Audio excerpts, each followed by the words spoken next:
I would like to see those in Parliament, in our Parliament, take a long walk off a short pier. But what's happened is that there are 56 members of Parliament that are no longer going to apply for their constituency MP or fight for their seat, which to me is a good sign, because a lot of those are the people that I have named by way of articles in internet publications.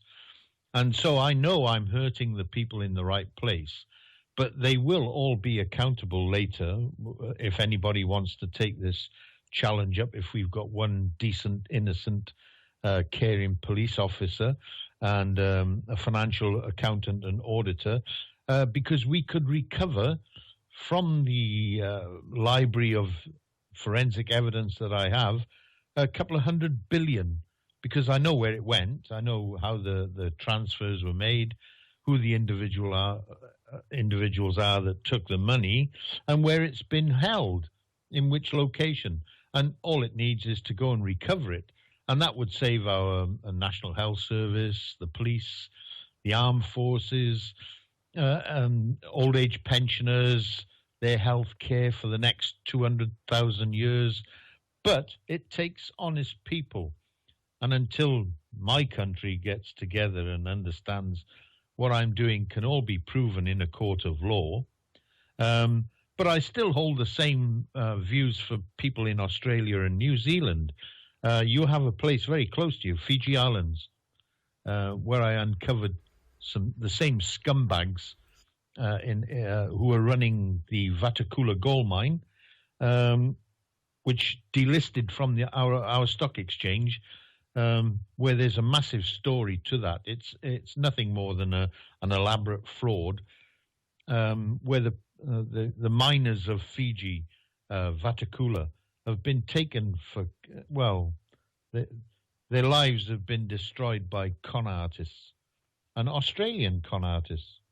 And how they've allowed this to carry on, the politicians in Australia, I just can't see it. They've allowed human beings in Fiji, the old the miners who went on strike for their pension, who were cast off and are still living there, I believe, from my last time that I spoke to the Red Cross regarding their conditions that they're living in. And yet standing around them are a bunch of con artists who have asset stripped their pension funds. There's no money there for the rehabilitation of the land.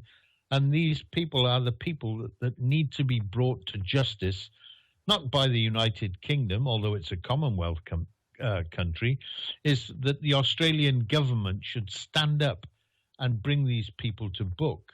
And if they don't, what they are allowing is they're allowing not just the Vatakula gold mine, but all the companies that those directors are running as Ponzi scams, and up to 50 to 60 different Ponzi scams all over the world.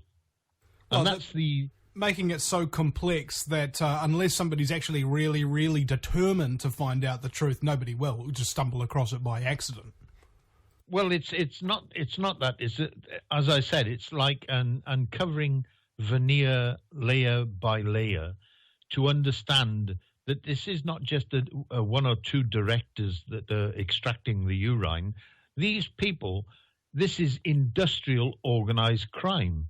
And it doesn't take a 10-year-old to be able to dismantle one of these companies. It's that when you look at the network size, it goes beyond belief that this is being allowed and has been allowed to run for over 40 years in my books. And that's how they become so proficient at it. And that's why it's such an extended web that when you dismantle one, you find out exactly how it works, and then it's repeated time and time again by the same people.